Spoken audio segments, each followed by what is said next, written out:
Hello, hello, hello, divas. Welcome back to another episode of Woman2Woman with Cherrie. Today's guest is Catherine Burch. She is a financial resilience coach.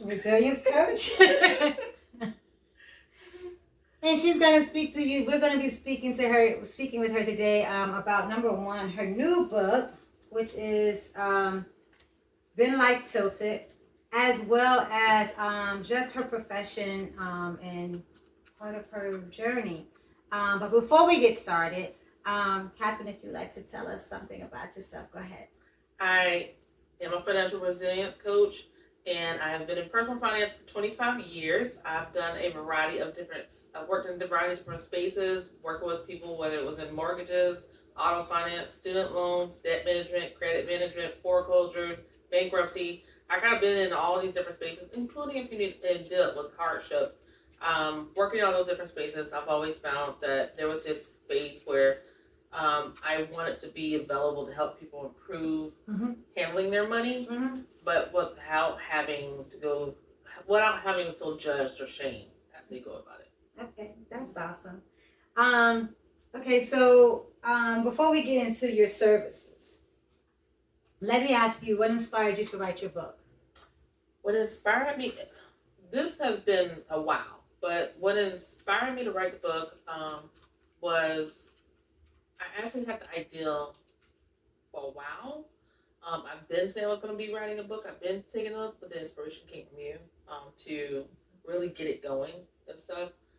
Especially in your book when you were talking about the compass being broken and having that misalignment in financial.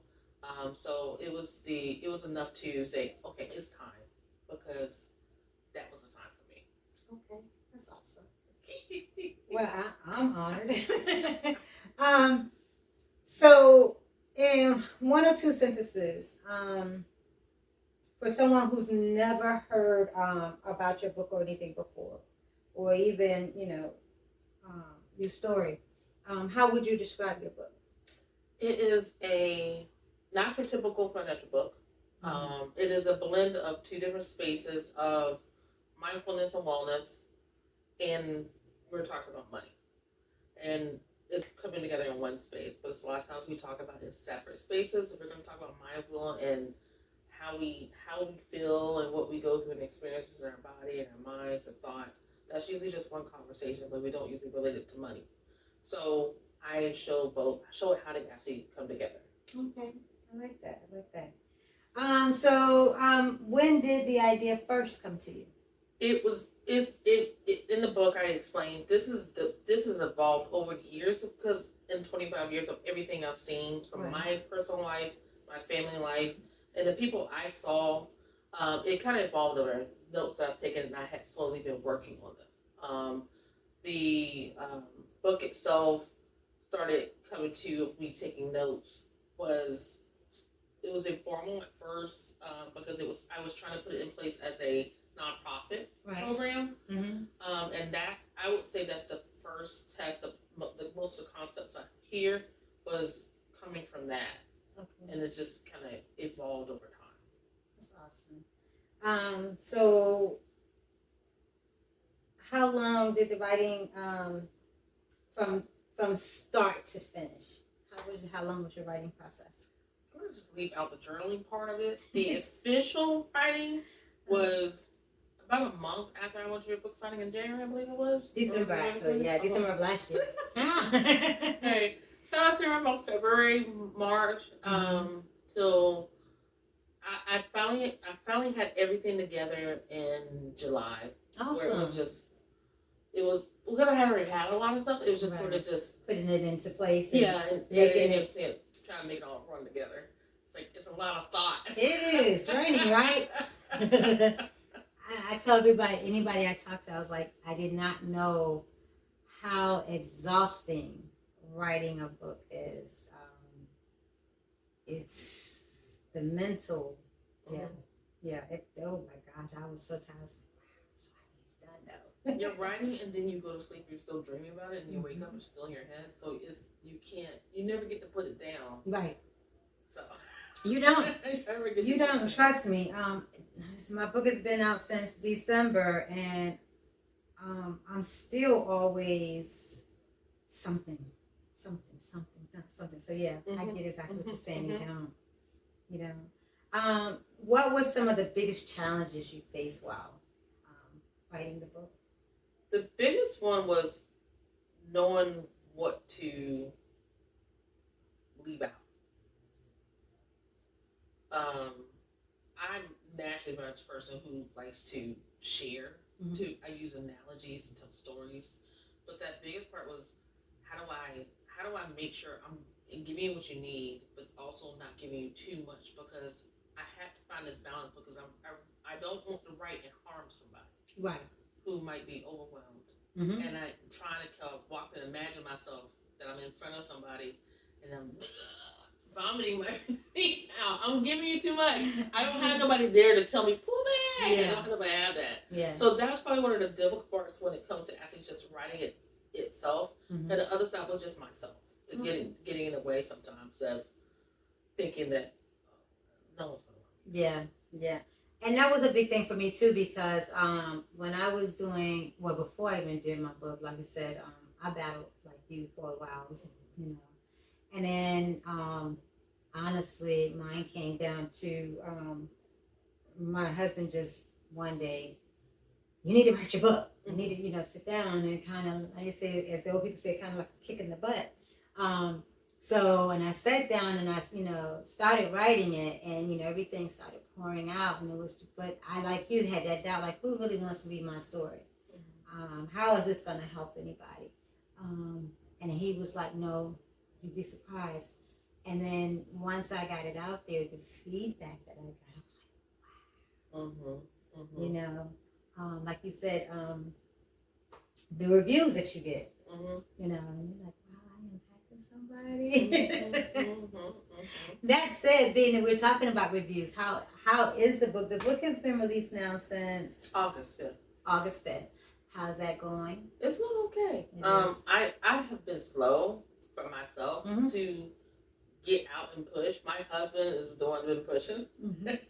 As much as possible. That's okay. Mine is mine too. So, but it's going good. I'm happy about where we got for ourselves, and mostly it's not even worried about sales. I just want to know what you think, and I've had good reviews. I've had a lady who is a hypnotist and a psychiatrist, and her review was she thoroughly combed through my book and summed it up. And I'm like, that's so awesome. She said, this is where you kind of want to be. Wow. She combined these roles. And then the other person to give feedback was saying that they didn't know they needed it, and that they were going through some emotional things, and it was just came on right on time. And that's what I wanted. I wanted to be able to meet someone where they are. Right. And stuff. So. And that's good. That's awesome, because, not too many times you have books or different things out here, and like you said, they're speaking at a place where the reader's like, I ain't there yet though. How do I get there? So yeah, I like the fact that, like you said, you wanted to meet them right where they were and help them start the journey. So that's awesome. So what are some key things or messages that you hope the readers take away from your book? The first one is that if you ever felt like if you ever felt like you know what you're doing, it's like I know how to do this, but why do I keep falling off track? Then the book is for you. If you've ever gone through and you just fall off track because you tried every kind of budget tool, you've gone and asked the advice, and you've gone and tried, you did spinning challenges, and no matter what, you still fall off track because you tried all these different tools, the book is for you. If you are dealing with challenges and communication, because you're like you and the people around you, whether it's your daughter, even not just your daughter, your children or adult children, relatives, and you keep clashing, and it's causing a lot of tension, the book is for you too. Because I have answers explain why Right. your time and peace and money is constantly getting disrupted. Right. Oh, that's awesome. I like that. Okay. So I know it's for me. I'm just gonna put it out there. I know it's for me. I mean, I have to be honest with you, and we already know, like, definitely in the Black and Brown community, financial literacy isn't. It's not as common. You know, I grew up when I was growing up. You know, most things you hear about what they call shoebox money. And basically, that was where you would take a shoebox, and that's where you would hide your money, or mattress money. Mhm. Put a slit on your mattress. You know, folks would hide the money in the mattress. Mhm. You know, and that was their savings because they didn't trust banks. Mhm. So, and but you know, that's not a good thing because, like you said, where's the financial literacy? How is that working for you? How are you liberating or being able to actually compound that? You know, Mhm. without just putting more money. It's like in the Bible where he say he gave the servants, you know, the talents, and the one who went and buried his, and at the end he came back and he gave his master back the same one talent, and it's like, okay, well, how did you grow this? You know, and that is it comes from a poverty mindset, and I get it, but it's like, you know, how do we break that mindset or change it? So yeah. I think that, and you're right. I think that, and I know that in our community, financial literacy is hit or miss depending on where you are in that ladder, income ladder. And some of the in my space that I've been, regardless of income, people fall off, and they fall off, and they're whether the person's making $500 a month, $5,000 a month, or $20,000 a month. I have seen them all have a negative cash flow, right, and something's off in their budget, or they're in bankruptcy, or they're debt manager, whatever. right. They all in a space have always going through. So we have been brought up in this space of Black and Brown communities that we're giving the messaging that the reason why you're falling off is because you're just not trying harder. Right. The reason why you're falling off is because you're not thinking abundantly enough, and we're given that as a burden on top of us. Right. That we have to keep. That's why we're constantly chasing this thing. Look, what's the thing? Don't get my mindset. Mindset is really important, but we also are missing the fact that we're not given the same education. We're not. It is not given to us. When you look at Black women, comparable to her white counterparts or any other group, Black women are on average make $54,000. Asian or Middle Eastern people, and I looked this up, their median income is $90,000. It don't go no lower. Right. I was like, how is that possible? How are we so low? Right. If you look at the businesses, Black women have the education. We come with the degrees. We do. Multiple. We are chasing multiple degrees. And we got the education. We are the biggest group starting up in businesses. But we are the ones that are failing the most. We're the ones with the least capital. We are the ones generate the least business revenue. And in comparison, of female micro solopreneurs who are solo by themselves, you don't have a team, it's just you yourself. On average, their business is generating $24,000 a year, whereas their white counterparts make $154,000 a year. Right. Because the education acts, what they get when they access it is different than what we get. Right. Because we keep getting the same thing: is fix your mindset. Just try harder. You're not planning this enough, and then ignoring the fact that we're starting with $50. We're starting with $200. We're maybe starting with $1,000. And then when you're saying I'm starting in this space, and then someone else come up, well, I'll help you, but you got to pay me $3,000, or you got to pay me $1,500. You just burn everything just to get yourself in a deficit. Get the knowledge, and so there's a lot of stuff that's cut from us. There's access to the information, and it's also how it's spoken to us. the messaging, the information we get back, that if you get up a particular income level, the Henrys or that people make over $200,000, their education is teaching them about protecting their assets. Right. They're taught, and their mindset is thinking about, you know, erosion and little leaks and stuff. They're looking at it from that perspective. But for us, when we do budgets, it stops at if you have a negative cash flow, and it tells you the same as a cookie cutter. Right, cut down. You can't touch your core expenses. Cut down your groceries. Look at getting rid of your car note. It's the same thing, and then they don't give you nothing else. Right. They don't even give you forward thinking. It's like you ain't got enough to be thinking forward. Yeah. And so with that, how do you effectively make a decision on your budget, dealing with day-to-day life, and then on top of that, trying to keep up with a budget, and you can't see nothing forward because no one told you what to look forward to. Right. Because the goalpost seems so far away. I want to be a millionaire, but it's so freaking far away, and your mind is thinking on, I need to make 7 streams of income to be a millionaire. Right. That's where your brain is, and we're giving it differently. Yeah, we are. Mm-hmm. Everything is always get another job. Mm-hmm. And now I don't care how much we go to school, like you say, even get the degrees, get another job. Mm-hmm. So yeah, I agree with you on that. Did writing this book change you or your perspective in any way? It changed me in a lot of different ways.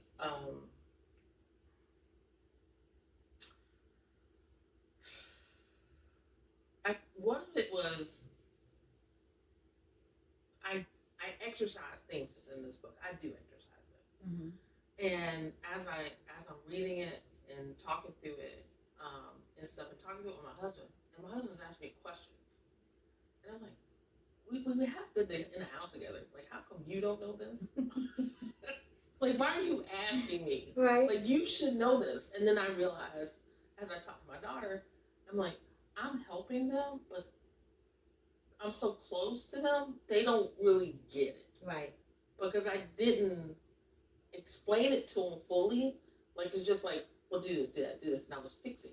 Right. And I was like, and I learned in the book, or as I wrote it, I was like, that the part where it made it hard, how much I was trying to give, is because I'm trying to fix it, and I can't fix what people are going through. Yep. You gotta give them the tools and let them do it. Yeah.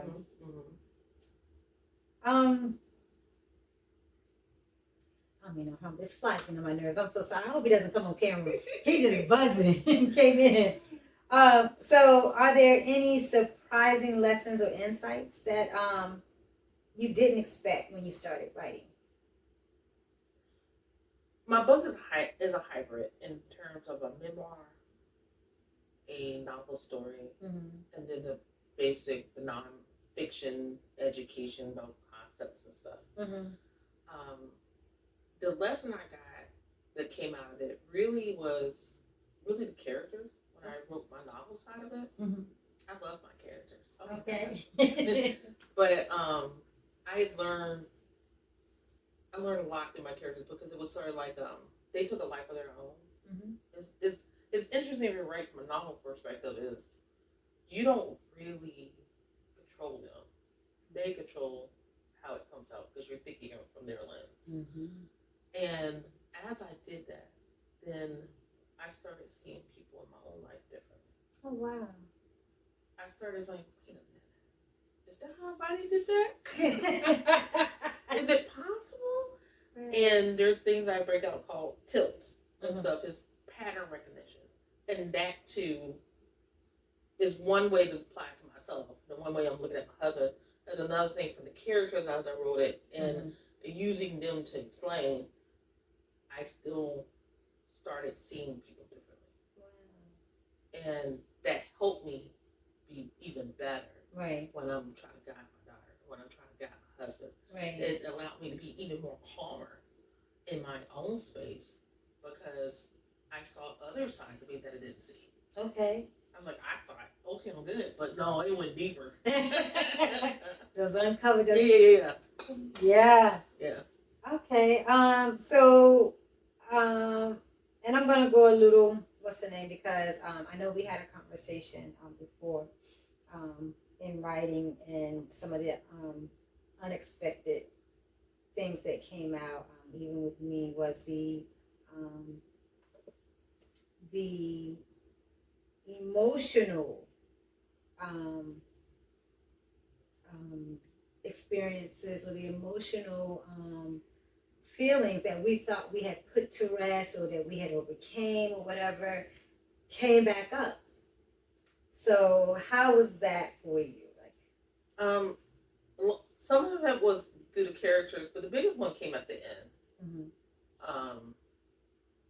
It came at the end. Well, one, you're already dealing with all the emotional, and when you get to the end, it's sort of like this climax. So I'm done, and I don't want to ever read this again, and get it away from me. And you had explained to me, wait till you get the book in your hand, and I got it, and I'm holding this book, and I'm like, it's really here. This is it. This feels awesome. And I was like, oh, thank gosh.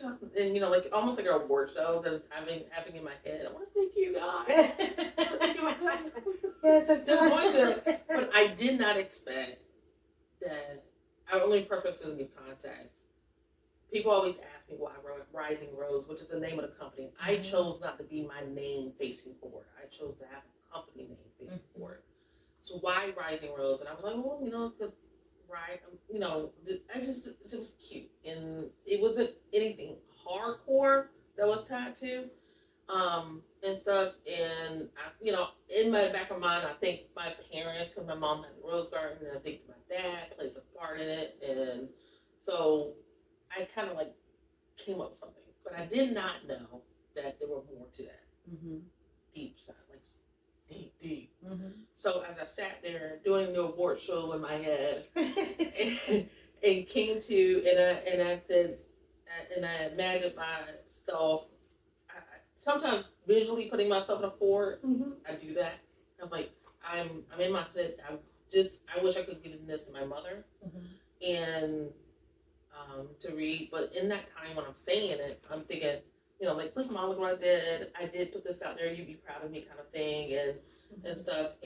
But it wasn't that. It was more, and that more was that I got to finally say everything I went through in the 25 years, every job I took from loan officer, it was to bring it back to her. I said it, I knew it, because I was just, as I learned, I help people, but I saw it. And it's just now, it started making a kind of, I brought the mortgage stuff back to you. I brought, when it was the student finance stuff, I brought it back because it was trying to help me, and you were trying to help my brother. And then I brought back the auto loan because you couldn't stop buying a car. I brought the debt manager, the credit manager, the bankruptcy, the poor. I brought everything back to you. And there I'm sitting in his car, and I said, Mama, you know, I kept bringing it back, and it wasn't working. It didn't help nothing. You still ended up with nothing. You still ended up in the situation you said you wanted to avoid, and why didn't it help? And then I said, this is what this book was about, because it was the stuff I didn't see in her, because as a person, we get in spaces, I realized, because I didn't see the woman. I just saw my mom. And we have a very narrow perspective when we see mama. But seeing her as a woman, and what she went through, and then I'm now crying. You love your family. She went through abuse. She went through this, and now it makes sense, because through the characters, I started seeing her tilts. I could start seeing her patterns. I start seeing she was at her max capacity. She did what she could do, but she was trying to protect herself and thinking she was doing what was right. And when she was off, when her bandwidth was all over the place, it was maxed out. My mom shopped. We would have a house full of clothes, closet full of retail therapy. Every closet full of clothes, and whatever stuff with tags on it, she would buy it. Just keep buying, and we would have new furniture, and we would have just filling the voids. And when things were bad. She tore her garden up. That rose garden, she would tear it to pieces. Oh wow. My mom had plants galore, but roses. But when she did it, them things blew so big. Right. And in her passing, she wasn't there to manage the garden, but it bloomed after she had passed. And that was right before we lost the house. Right. And stuff. And so, but I realized that was really emotional to say, I'm crying. This was me trying to save my mom. That's amazing. Mm-hmm. That's like, oh wow. Yeah. How do you say, my God, no all that. Mm-hmm. So what do you like? How do you think, or how does this book speak to the issues and experiences that people are dealing with right now in today's world? Like I said, right now it is heightened emotions. Mm-hmm. We have massive layoffs in a variety of different sectors. People are not moving. Too scared to move to another apartment. Well, yeah, because the economy is so unstable. Your jobs are unstable. So it's the pressure cooker, like pressure. And in this book, I speak a lot about that because I say, then life tilted. I don't say money tilted. Right, life. Mm-hmm. Life. Money can tilt. Money can cause ripple effect into life. But I'm talking the other way, the things we don't think about. The pressures at work. And like they have the advice. You hear generic financial advice says, don't go to the store when you're hungry. Yeah. Well, if that's the case, then don't go to the store when you had a bad day at work. Yeah. They do kind of have the same effect. It's the same effect. Yeah, like, you're right. It does. Don't go to the store. Do not go out and find yourself at a restaurant and you got your manager calling you saying come into work and it's your day off. Because you're gonna do something. Yeah. Yep. So you're triggered. Mm-hmm. Something is triggering. It could be your kids. It could just be going back to school. Because I be online and I see people like, how are y'all surviving? I need $2,000 to pay for back to school stuff. Anything can trigger. Mm-hmm. And it can trip up how you feel about your time and your peace and your money. And it's like it's this trade-off back and forth. And you don't see it happening because it's happening so fast. Right. And then bam, you're off track. Yeah. So that's what this book is kind of addressing, on those different things, that pressure cooker. I agree. I mean, and I can understand it because like I speak to, I know when I lost my father, I went into a retail therapy spiral. Mm-hmm. And and even after that, I went to therapy because I realized what I was doing. I was talking to my therapist because I wanted to avoid it. And I started, okay, I still say I kind of retail therapy, but I looked at it as I'm doing something constructive because I opened my business. Mm-hmm. So now I'm retail therapy, but I'm doing it in this way. It's a positive way. I have a business. I'm doing this and I'm doing that. Versus really, when I look at it now, like they say, hindsight is 20/20. Mm-hmm. The best course should have been to let that money sit in the bank, mm-hmm. stack more and better prepare myself. Maybe have even waited and purchased my home first. But again, like you said, when your emotions are high, you just, mm-hmm. yeah. Because I had the business going, but I was still shopping. I was like, mm-hmm. Matter of fact, my favorite song at the time was Cardi B's Bloody, what is it? When she was like, these is bloody shoes. I don't want to choose. I forgot what it's called. But basically, I had the attitude. Yeah. And I've always had expensive taste. I've always been that person. But I always, because I was a single mother, I, functioned in a certain manner. But when you're sitting there and you got $250,000, you like, I ain't gotta live that way no more. Whatever. Yeah. So, and I tell anybody now, when I look at how just the, you know, it's like I had this in my hands. Where'd it go? And it just, poof, Yeah. you know? Yeah. So yeah, you know, so yeah. I get it, you know, I get it. You know, for to be a young person, and most people, they might see it over time in their lifespan, but to see it all at one time, it's a big thing, you know. And then just to watch it go. You always think that when you're taking those chunks, to be like, my husband has a thing with like, it's just $20. It's just $10. Ain't no big deal. It's just $60. And in mine, I'm different. I don't retail therapy because of me watching my mother. Okay. And the conflict her and my dad. I'm more like my dad. I save my, like, whatever I do, I collect it. So when I go get stressed out, I lock down. And everything locked down. Nobody's having fun. We ain't going nowhere. So that's me. Right. My husband's like, let it go. No. I will hold on to that. I'll be the, if I had $1 million, I'd be the old lady, don't want to let nobody have it.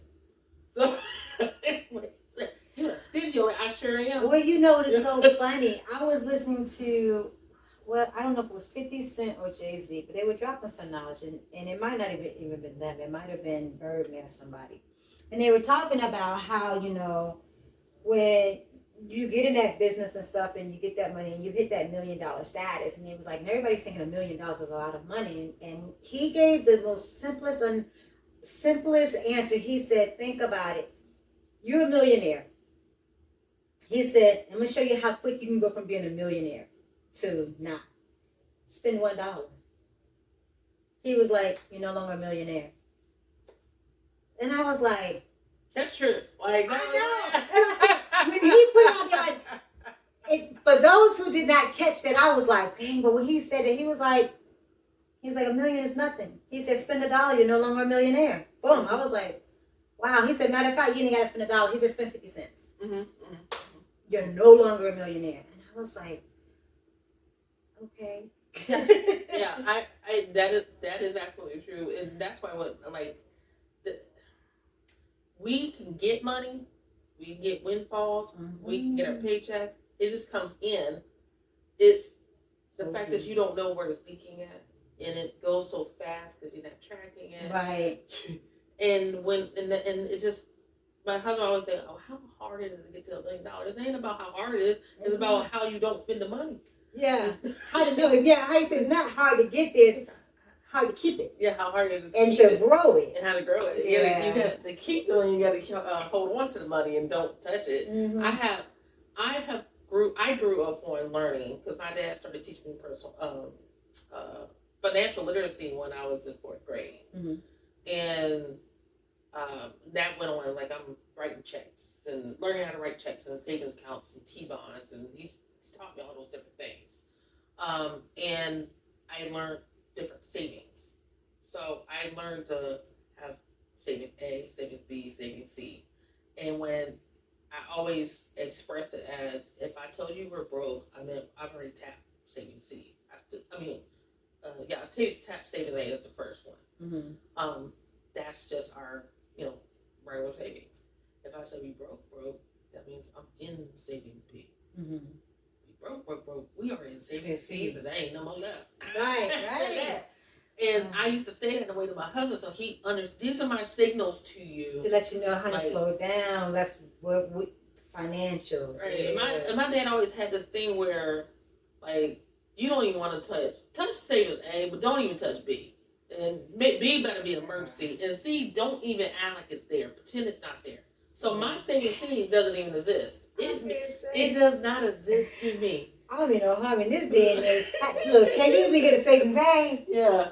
And a lot of people have a hard time doing savings A. Yeah. But when we say 3 to 6 months savings, most people say, yeah, do you have 3 months of savings? And they're like, yeah, I got 1 or 2 months. Yeah, you probably got enough to cover your rent. That's what you're saying. Right. You don't mean you actually have the full amount of what it would cost to cover everything you spend this month. So it might cost you $7,000 a month. Do you have 7 times 6? Yeah. Do you have 7 times 3? Do you have $24,000 that you won't touch? Right. And no, you don't. The average person don't You're know right. how. You don't. And the way the average person is struggling today, I mean, when you look at it all the time, you're seeing the elderly come out of retirement. Because their retirement is not enough to live on, and they're trying to rob Peter to pay Paul, and Peter ain't got nothing to pay Paul. Right. Yeah. So I get it. If your readers could only remember one chapter or idea from this book, what would you like that to be and why?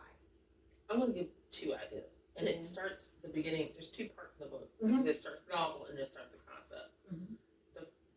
And these are things you sit and think on. It's like, think of it like a journal prompt or what it makes you think of. Okay. So in part 1, let me get there.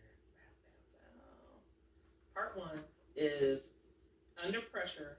What seems like the right move is whatever makes the feeling stop.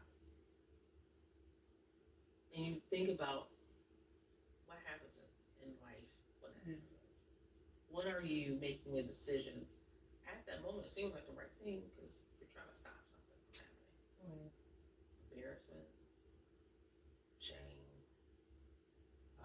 revenge. Right. There's something you're trying to deal with. And the other one is in part 2, right before we get to the education side of it. There we go. It says, we get by, we do what we must, we change in the spaces we're not watching, until suddenly we take paths we never meant to take.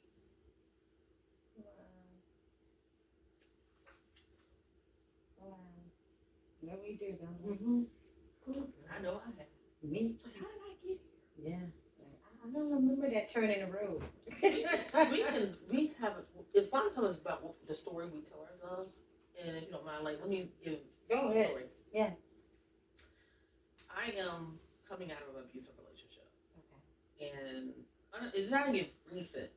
This is a 2, 3 year, I'm coming through a divorce, custody battle. And I'm in Virginia. He's in Texas. I got my daughter in Virginia, and we're just battling for her. And I had just had a hearing, and they said, get established in Virginia, and we have custody in Virginia. You can stay in Virginia. I did that. Got my place, got myself back on feet, and that's April.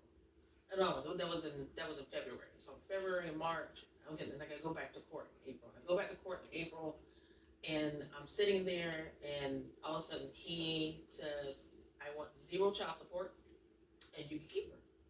And my lawyer said, absolutely not. Right. Absolutely. He said, well, fine. If you want child support, she stays in Texas. What? And Whoa, so they went. He was vicious. And then she's like, well, we're gonna go to the judge and let the judge kind of see what it is. And the judge said, we'll come back to Texas. What? You just told me to get established. I just get the, and I'm in my mind, I just did all this stuff. You know how many jobs I had to work? And so I have this in my head, and I'm like, my husband now, I had just met him, we just started dating, we getting a relationship. And that's another thing on my mind. I'm like, I like this guy, Right. And the only thing I saw was the last thing they told me was, you have to be here on August 18th or you lose custody. Now I get a deadline. Wow. And I'm like, you're trying to think through all this stuff, and so now it's a fog. I don't see nothing else. I see August 18th. I don't know what I'm supposed to do. I don't know what I'm supposed to do with the apartment. My car, I have bags on my window. I have a card in my home, like it says, at the time, my boyfriend said, that's a death trap. You need to get another car. Right. I have no clue. I just know I need to make this work. Right. So I pick up another job. Actually, I had 3 jobs, and I got her. I don't remember her. I barely remember him.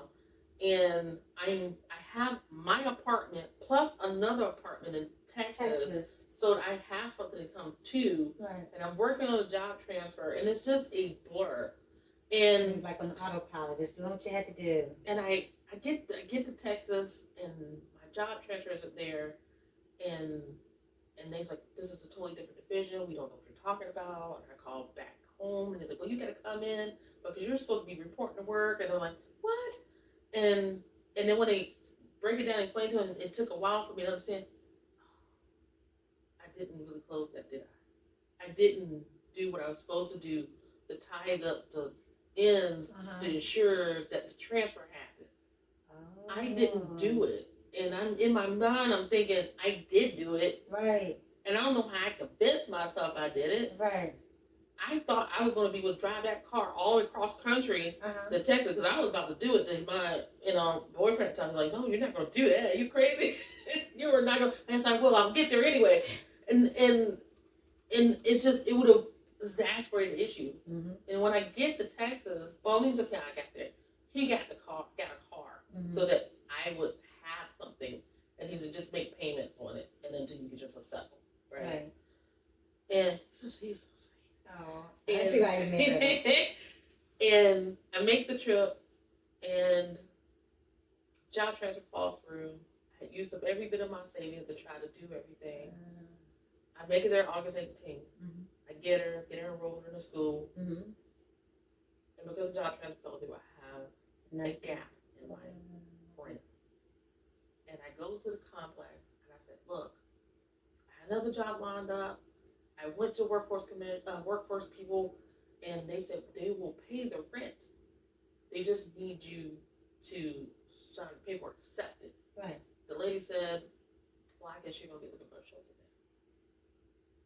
then. And I was out. Oh, wow. That was so... 2 weeks. So they wouldn't even though they knew they were going to get guaranteed payment. And I told him, man, I will walk, I will ride a bike. I don't care how I'm going to, because he's like, how you going to get back and forth to work? I don't know. My car got revoked. Oh, wow. It's been Ford car note. Yeah. It's a brand new car note. Oh, yeah. When the brand new car, they take it faster. You don't even get it. Yeah. So within a month, I'm 2 weeks later, I get the order to come to court. I didn't know the sucker had that fast. I had never been evicted before. And I go to court, and I was like, I got the money. I have the money. I have the money because I was working. I have the money for the rent that was past due, and I have the money for next month.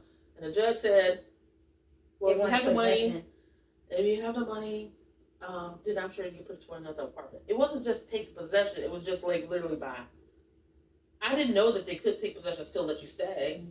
There's a choice. No, she made her decision. Yeah, they can, because you can actually be behind, pay your rent, get it all caught up, and they can still grant possession because they look at, I don't want to deal with this going forward. Right. So, yeah. Yep, just drop by. They just, yeah, and then after that I was homeless. And I thought I did everything I could do. I thought I was making all the best decisions. And it never dawned on me that I had other options, but I didn't know that. Right, because you were, like you said, you was caught in that fog, trying to make the best decisions and thinking. And I'm just like, work out, no, I don't know. And yeah, and he was the logical one at the time. He's like, slow down. Just lie out like I'm freaking out. Yeah, because like you said, when you're looking at shelter and you have a baby and I don't know what to do. I'm like, that's the first. Oh, wait a minute. You almost go get a shake in you. Yeah. So everything has to be instant now. So I get it. I understand fully what you're saying. So wow, and then you went through that, and then but the good thing is, like you said, you turned that all around. Yeah, it is hard to go through this. I did lose custody of her temporarily because I didn't have nothing. But he was he was there. He came to drove with me. He was homeless too. He was right there with me. To lose custody of your child, you start thinking differently. And he was there in my ear, like if we could see it, we could walk to it. If we could see it, we could walk to it. And I mentioned in the book when I got my job in money management, I was homeless. And I'm up there getting advice on how to handle your money. And I ain't know. But it's amazing how God does that, right? It's amazing. Man, I just love your husband. I just love your husband. No, you don't. If you're stressed out, he gonna keep walking. No, because sometimes that's what you need. Yeah. And I say that because, like you said, he was here. And because you had to go and finalize some stuff there, he left his stability that he already had, his establishment here, to go there with you and to face that obstacle. And he could have easily said, I'm going back home. He could have left you. I commend him. I love your husband. I mean, he's a heck of a dude, man. Because not a lot of people would do that, male or female, but not a lot of people would go through those ranks like that with you and then still encourage you versus attack you, you know? So, yeah. He was fine. He was steady. He was extremely steady. But I in hindsight, as things we talk about, I didn't know he was going through his own stuff, struggling with. That came on later on. Like, I didn't know that that's what was happening with you. He didn't tell me. It was something about my situation that he had to be steady enough and so that we can, and just kept the hope in there, because I didn't know what to do. And talk just about keep it steady. Keep it steady. Like, because otherwise I probably would have gave up. I would not have walked. Because when I went to get when I first became a credit counselor, the job is not nearby here. I would say, I'm trying to think. I'm not familiar so much with Virginia Beach to say how far it is. Oh, yes, it is. So it's like coming from your place and going all the way down Independence to get to that, like, what's that, Gourmet Gang? That's about how far it is from trying to get there. And it's better to have a car. Okay. But the bus would drop you off like 2 miles away from it. So I would have to walk a quarter mile to get to the bus, then take the bus and get 2 miles off to walk the rest of the way, and then go for the interview. And they say, well, let's take the drug test. Well, now I gotta walk 2 miles back, walk another mile and a half to get to the place, then walk back, and then I was like, I was got in, I was dressed. I was just ready. I was sweaty in the Texas summer, and she was like, are you okay? Yeah, I'm fine. I'm gonna get this job one way or another. There you go. But the crazy thing about that job was that, I remember I was doing all these different other jobs just trying to make things happen. I was looking in the newspaper and it was talking about financial education helping people improve their lives. And I'm like, I really wish I could have a job. It's my dream job. And he's like, go for it. I said, yeah, but I'm not. Look at me. Go for it. Yeah. He said, you talk about it enough. Yeah. You want to eat my bill, get my bill. Hey. One of my favorite movies is Wolf on Wall Street. And that's kind of the same thing, like what his wife did for him when he lost his job. And, you know, like she told him, you're a broker. What are you even trying to go be a stockbroker for? So, I mean, when someone else sees that in you and actually, number one, is not intimidated or jealous, and they honestly encourage and push you, like that is so honorable. I mean, you know, so. And I'm thankful that I have it. And I realize that many of us don't have that. Yeah.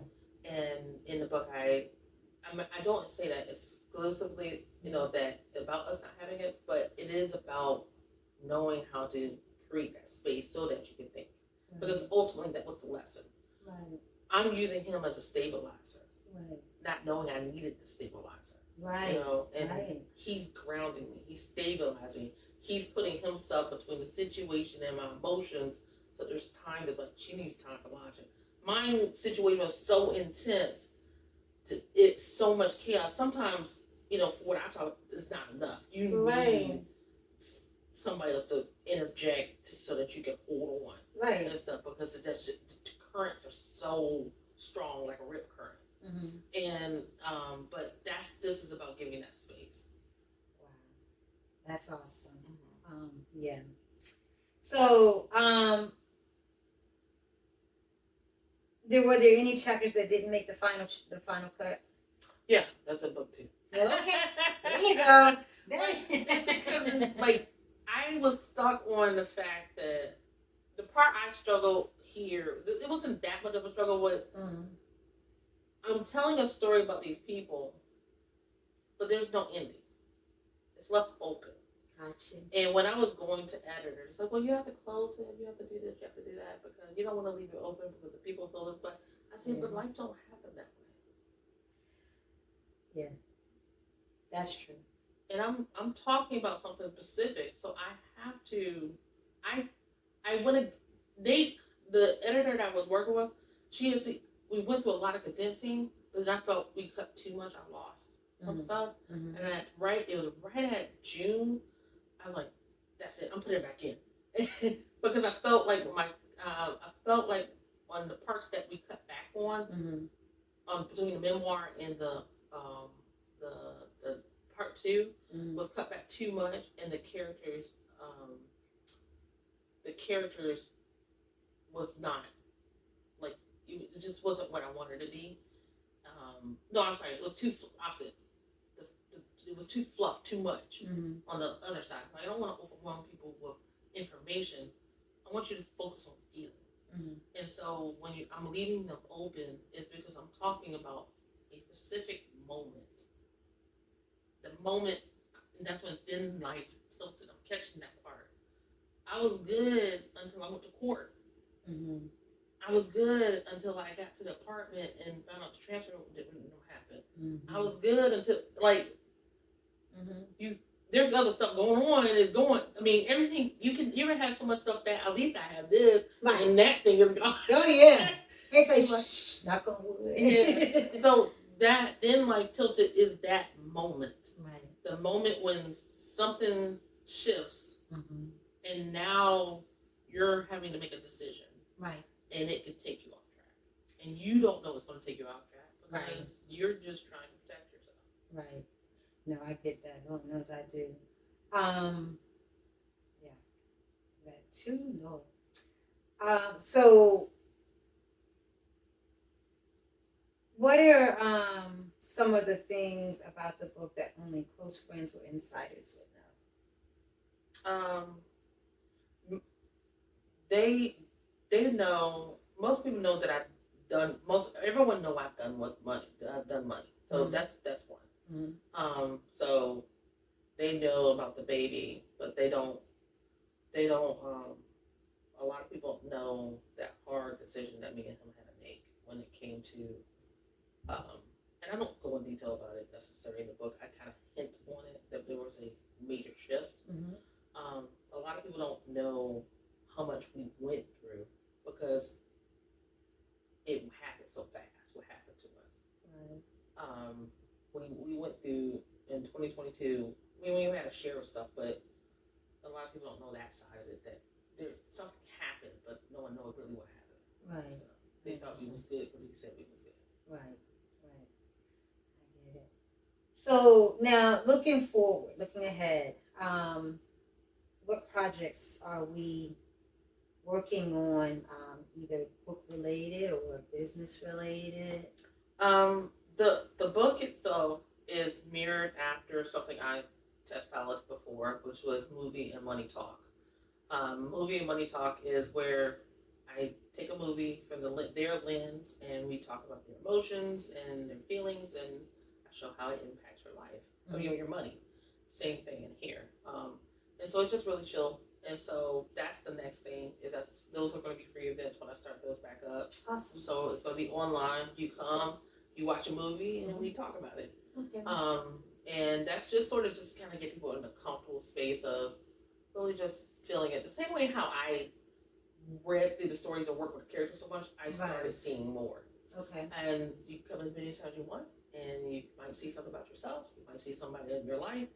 It just might you might walk away with something, a different perspective that you didn't see before.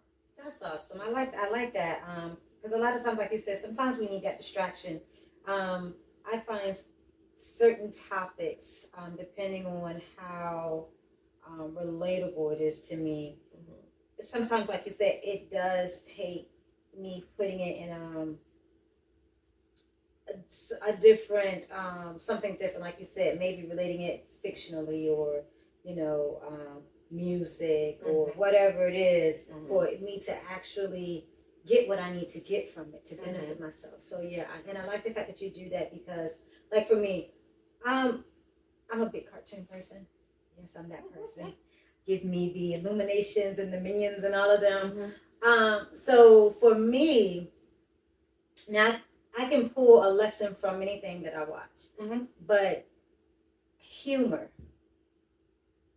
When I find that when you put humor in it for me, it's something about it that drives it home. And I guess because it might soften the blow enough where my psyche doesn't go like, "What? Are you crazy?" You know, whatever it is. But it softens the blow enough for me to really open up and then say, "Hold on, let me think on this." Mm-hmm. You know, and then I'm able to say, "Okay, wait a minute, what is this communicating?" And then I get it. You know, because I'm a person, I have to process things. You know, I know people that just. Mm-hmm. And because number one, I'm a literal person, and I tell people that, but a lot of times when you come across something, you have to think of all aspects, because just because someone said right doesn't mean right. Mm-hmm. Mm-hmm. You know what I mean? So, and I'll get myself caught up in the, maybe it's this, maybe, as I say, overthinking, maybe this, what if it was this, you know what I'm saying? Mm-hmm. So, and it takes sometimes a minute for me to process, because I'm like, wait a minute, okay. I can be honest with you, my husband gets so upset with me. You ask too many questions. No, I don't. Because I gotta turn it. I gotta see the different angles. I'm gonna ask every question I need till I get exactly what it is. But yeah, that being said, it's like I need sometimes when you put that humor with it, it's just like it drives it home. I get it. I'm like, okay, I got it. Yeah, and it sticks with me. It's so relatable. So yeah, I like that. So speaking now towards the business side that you do, the services that you do offer, let's touch on that.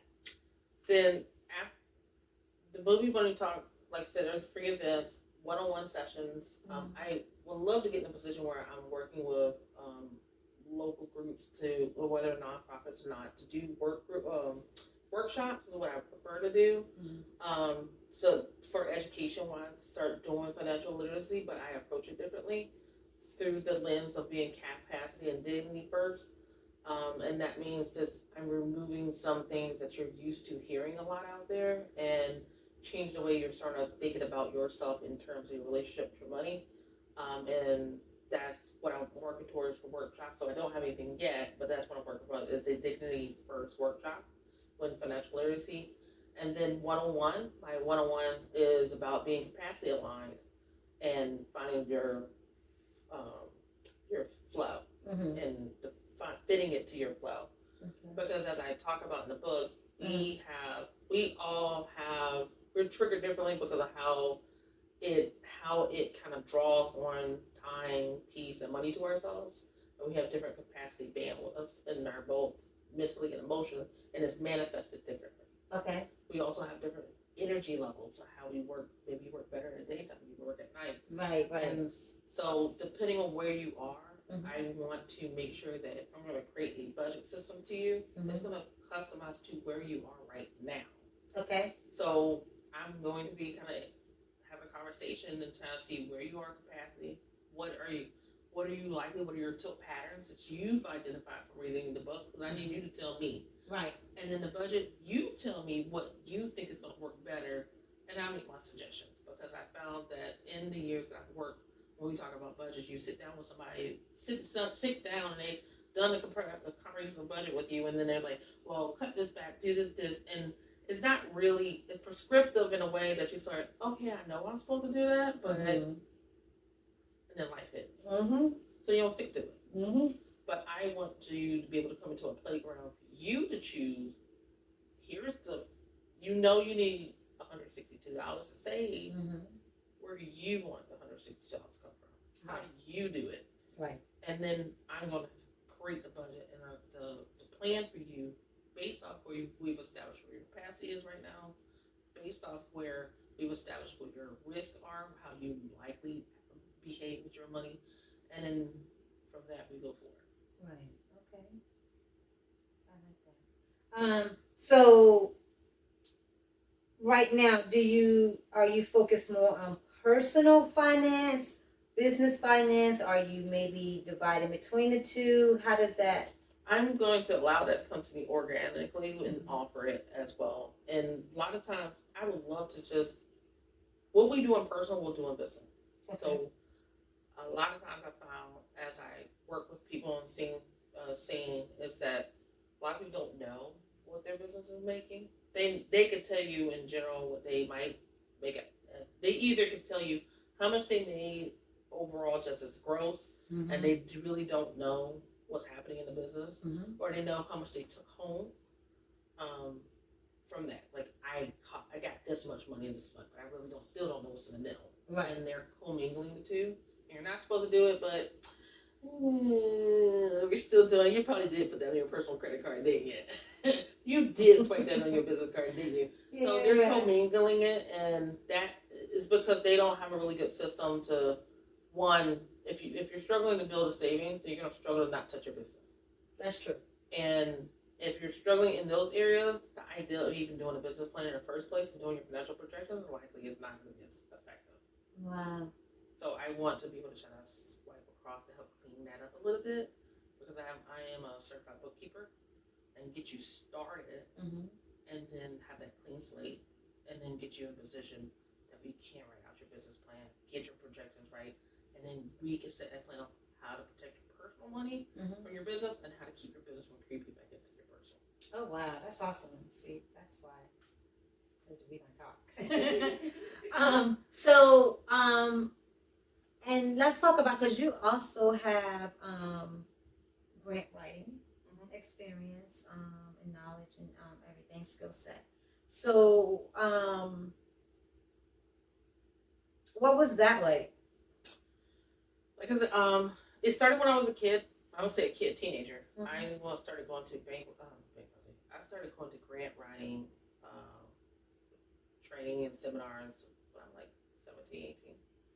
I had already learned business finance, and I was going to work with local churches. Through my dad was like, "Here, she could write the grants for you," and that was my first experience doing it. And I didn't have as much knowledge as I understand now about it. I sort of just took what people gave me and wrote it. So it wasn't on the back end and saying, "Are we going to win this?" It was just sort of, "I'll write it for you," and I could not fully understand how to be effectively win it. So that's the first thing to know. And I saw a lot of that people didn't know their numbers. They were guessing. And I took that with me, knowing that most of the time people were guessing on their projections because they didn't know how to effectively determine what they needed to do the projections. Then when I got into these different spaces, and especially being with quality assurance, where I'm working with HUD, we're doing the foreclosure prevention program under HUD. And through QA, I got to learn and see a lot of what that funder is looking for, how they're assessing this, because you, as a nonprofit I'm working for, they got to keep delivering. Right. They got to keep showing that we can offer these services, and it's paying off. Your investment in choosing us as the organization to carry out this, whatever your expectation is, because when you're going for grant, it's based on what the grantor want, not what you want. And I learned a lot from that space too. And then I just sort of on my own went into learning more about how do funders make decisions on loan grants. And still, as I continue to work with people, I found that it is really tough because people still don't know. When you're small, you still don't know, your finances aren't straight. Right. And if your finances ain't straight, if you don't know your market well, your numbers are going to be off. Right. And if you don't know the funder, then you're going to be off. And then I went into another space where I started dealing with RFPs and RFQs, and I saw a whole other side. And then just all these pieces started like, oh, okay, I got to see it. Wow. So I had sort of like back away from grant. I'm like, it's a lot more work, because I have to help you kind of see your numbers, and then it's a lot of heavy lifting. And then when I found that the people who need the help the most is, you need a lot of manpower for someone to help clean it up. But if you were actually to pay me to do it, you're not even pay people to afford, people who you normally would pay, because they're very expensive to come and do grant writing, clean up your finances. Most people, for us as Black and brown, we want to get priced out. And so that's why I now say that if you need someone to help with grants, I'm not going to write it for you, but I will be glad to work with you to be a guide. Because I can tell you, I can be your auditor. Right. And you're going to want an auditor. Right. So if you want a Q&A grant auditor, you can do that. I said, reach out. I will do the research on the company and find out what your grant and say, kind of line you up. You kind of want these things. Right. And then we can go from there, and I can help you. I can edit it. I can audit it. That's awesome. So let me ask you this, because you were saying that like having to clean up the finance. So, and I know, especially when it comes to books, businesses, when you're not really book savvy, that can be a thing. But starting out, let's say you really don't even have any type of financials. Is that a big thing, or how does that impact? Does that impact going for the grants and stuff? It depends on the grant. Mm-hmm. Let me just start with the cleanup part. Mm-hmm. If you are in a business and you started, you do want to keep the account separate. Right. Not just even tax paper alone, but because you're going to have to present financials. Depending on who it is. Some might not even want to see that far, but they're going to want a P&L statement. They're going to want to see what's happening. And you need to know what's happening. Mm-hmm. So you kind of want to know how much you've spent so far in trying to get your product out there. How much you spent so far trying to do your service. You need some type of baseline. So if you're not keeping those separate and you just sort of been swiping and paying here and paying there, it makes it hard for you to sit down when we're going to do the projection and say, now you know what your business model is. Now you know that you're figuring out what strategy you need to do to market it, to get it out there, whatever else, and the deliverables. Mm-hmm. They all have a cost associated to it. Mm-hmm. So yes, your fund that you're having to package all that up and express it to them. Mm-hmm. I'm capacity aligned and I'm cash wise. But if you don't know what's happening, you can't make wise decisions about your cash because you need to show them you're not gonna blow their money. Right. And that's where you have to remember. Right. That's true. We're taking a chance on you, not just because your idea is good, but because you've shown I've thought about how to handle your money. Right. So on a personal level, if I was going to come to you and say, "Can you give me $5,000, Cherrie?" If you didn't know me, your first question is, "What you need it for?" Why don't you have $5,000? No, I get it. No, I get it. And that's all. That all goes back to good stewardship. Mm-hmm. Yep.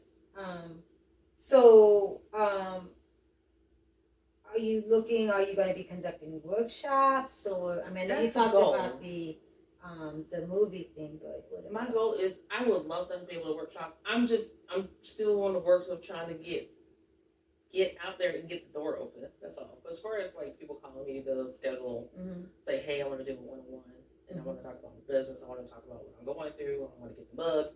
Yeah, that part is the easy part. But the workshops, please, somebody out there. The workshops definitely where we get the education out there and stuff. Start shifting how we see ourselves and money. Yeah, that's true. That is so true. So what I do want to know also, I want to put out there, where can someone go to get your book? It's out on Amazon on the Kindle, and you can buy it online. Buy a print copy. Okay. And then is there so that's where we know we can go to get it.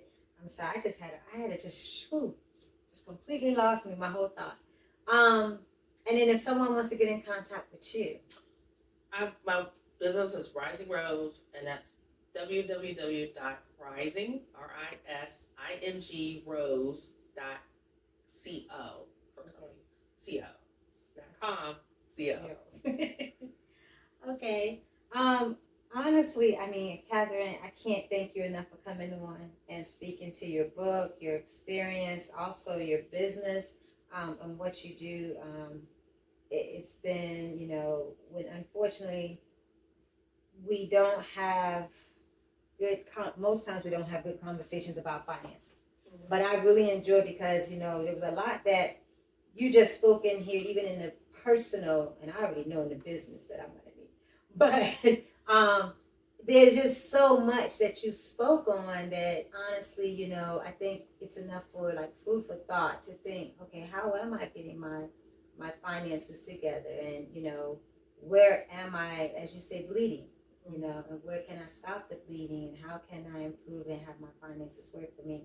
And the fact that you have a book here that actually helps tie it all in together as well, and incorporate it with real life stories, even though it's through a fictional character.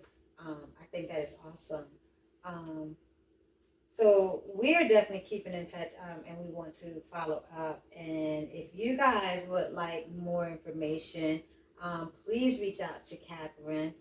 Definitely go to Amazon to grab this amazing book. I got mine. Finally, it came. Yes, but I got my book through Amazon, and I'm excited to sit down and really, really go, read it. I did the back and everything because of the timeline. Can we do something though? We can. Can we do a bonus teaser of the book? We sure can.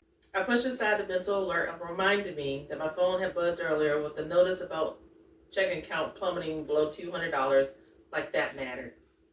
The waitress returned with the receipt, her smile strained. I feel you, girl. These folks got you running around like a chicken with his head cut off. I tipped 18%, signing with the flair of a high roller, and tucked the customer copy in my purse without glancing at the total. Those numbers can wait. I'll deal with the aftermath later, alone, when the self-loathing kicks in. By then, I'll have another glass of wine to tune it out while I soak in a luxurious candlelit bubble bath. She living high on the hog. She is. But at the same time, now I can't see. Okay. So, but at the same time, like you said, she's just, so she's retail therapying her way. Like I said, I knew I could. I didn't think it because of her. She's my favorite. That's all. Really? Yeah. Okay. So why is she your favorite? Probably because I'm not that person. In terms of she's spicy, I'm reserved. She is retail therapy. I'm not. Like she's like the polar opposite of me. Okay. And she's my favorite because it's like living wild to somebody else's lives. So like, she would be your alter ego. Ooh, I wish I could do that. Wow. So yeah, I understand her and stuff, but I'll be the reserved, and I'm the total complete opposite of her. So you'd be the one that fun would being never her. spin. Really? For a it was moment?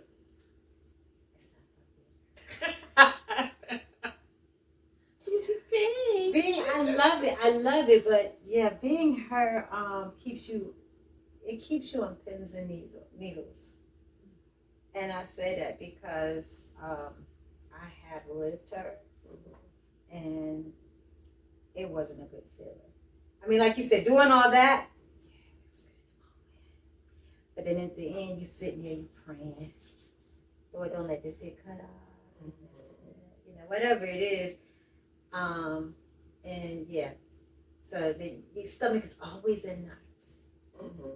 So yeah. So that's a little taste, because I know people don't know what to expect when they get it. Honestly, I love it. I love the fact that you did different characters. This is really, really a unique way of doing something, because you're right. I imagine, you were writing out the book, and I know you said you did characters, but I didn't think it was like how this is set up, like each chapter has a character, and I guess it's a financial story that goes with the character. So the beginning is the memoir, me, and then we go into the characters. That's your movie, and then at the end we unpack it. So it mirrors. I wanted it to mirror the conversation you would normally have with me anyway. I like that. I really like that. Okay, let me try to see now, because I don't put in. So, okay, with that being said, again, Catherine, thank you. Everyone, please go and get Then Like Tilted. If you need to talk with, you're looking for financial services, whether it be personal or business-wise, contact Catherine at Rising Rose. The information is in the link, and we'll put a link up here for you. So please go out, support, and I mean, you know, let's get this money together. Thank you so much. Thank you.